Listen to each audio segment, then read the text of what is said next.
Here is a video about the Montreal Steak Seasoning McCormick Grill Mates recipe on the back.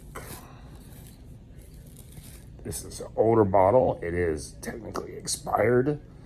We used it to make steaks today, though. It was perfectly fine. It's only been out of expiration, I guess, for about 6 months. But it's my understanding the new bottles do not have the recipes on the back like this one does. So I wanted to be definitive and, for archival reasons, show the Montreal steak recipe and burger recipe and the web address, where to go to get it. And this one said it is a quarter teaspoon is 180 milligrams of sodium.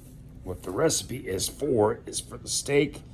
It says mix half cup olive oil, quarter cup soy sauce, and 4 teaspoons seasoning in glass. Mix it up and then add 2 pounds of boneless beef steak. That's what we did, and it was delicioso, as Jim Gaffigan would say.